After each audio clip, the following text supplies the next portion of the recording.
U.S. Capitol. In 1964, Black people could not use white bathrooms. Starting TDOR 2024, it's trans people. On Trans Day of Remembrance, Speaker of the House Mike Johnson announced a policy banning transgender individuals from using bathrooms aligned with their gender identity in the U.S. Capitol and House office buildings. The new rule reserves all single-sex facilities, restrooms, locker rooms, and changing rooms, for individuals based on their gender assigned at birth. Johnson defended the policy, stating that unisex bathrooms are available and each congressional office has private facilities. Earlier this week, in advance of TDOR, there were hints that a Capitol bathroom policy would be implemented against the new Congresswoman from Delaware. Instead, he made the policy universal for all trans people. He said, quote, "Women deserve women's only spaces," end quote. The policy applies only to areas under House jurisdiction, leaving Senate-controlled spaces unaffected as Democrats are in control until January. The announcement follows heightened tensions among Republicans who appear emboldened after the recent general election. The election of Sarah McBride, the first out transgender member of Congress, has sparked targeted measures like this one. Representative Nancy Mace openly admitted her proposed resolutions aimed to bar transgender women from women's restrooms were in direct response to McBride's election. Critics have denounced the policy, with Wisconsin Representative Mark Pocan calling it, quote, "a cruel and unnecessary rule that risks rampant abuse, harassment, and discrimination," end quote. Many are also drawing a parallel between this new bathroom announcement in 2024 and when Black people could not use Capitol white bathrooms due to Jim Crow laws. U.S. Capitol bathrooms were finally settled in law by the 1964 Civil Rights Act. Could millions of LGBTQ community members be facing their own Jim Crow in 2024? I say yes. Yes, unfortunately. As an open trans woman, this is horrifying for myself and the trans community.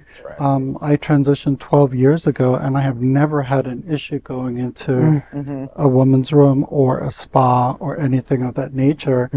And it's now I'm afraid. Right. I'm scared. You know, you have places like in Texas where they have bounties, you know, $10,000 bounty if you see someone who you suspect is not aligning with their gender going into a ladies' room. Right. So what's going to happen? I'm going to have to use the men's room, and trans men are going to need to use the women's room? Let's hear what both, you know, these straight men and the women feel about trans men going into the women's room. And you can't have it both ways. You know, and the reality is that most people don't care. They're not paying attention to who's, especially in the women's room. You're in line. Everybody goes into their own stall. It's not like a men's room where there are urinals, but even so. And there's still stalls. There's private, so it's like if you want to go in the stall, you go in the stall. If you want to use these the arguments urinal, are just hurtful. Period. Well, and also this is to really push the anti-trans agenda. You know, you have Mike Johnson, you have Marjorie Taylor Greene, and they're screaming things, you know, like a man is a man and a woman is a woman, and a man can't be a woman. And I think this is just setting up the stage for more anti-trans rhetoric. Actually, December 4th, the Supreme Court is actually going to be listening to an oral presentation of Scrimetti, U.S. versus Scrimetti, and Jonathan Scrimetti is the Attorney General for Tennessee. And this all revolves around lower courts reversing gender affirming care for minors. So now the Supreme Court is going to be listening to this in December. So I think a lot of this also is a preface to that, to just get things, you know, the violence out there, the anti-everything against trans. And it's a really scary time to be trans right now. But we've lived through so much. the whole LGBTQ community. We just all have to really band together Right. and defend each other, equally and move Absolutely. forward. For sure. And that's the attitude we have to take every Right. day. Absolutely. Acknowledge our feelings and then move forward. I think it was Kennedy that said, "No one is truly free until everybody Right. is free."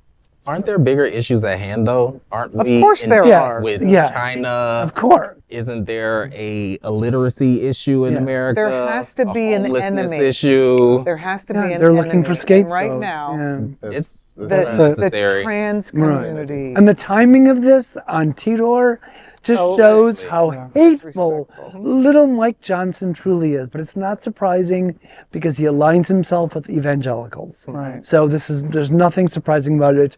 But I'll tell you what there is about it. It's deplorable, truly. Exactly. It is. And Sarah McBride, She was right. Her rebuttal was pretty calm. And there are a lot of trans advocates that wish she would have stood up more.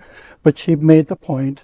I was voted by the people of Delaware That's right. to deal with XYZ issues. People have So I understand where she's coming Yeah. from as well. So, it's She has a big job ahead of her. she sure does. Unfortunately. Yeah, I mean, I respect her statement saying, I came to Congress to serve my constituents who elected me. I didn't come here to talk about me being trans. Right. Right. So, Okay, sure. yeah.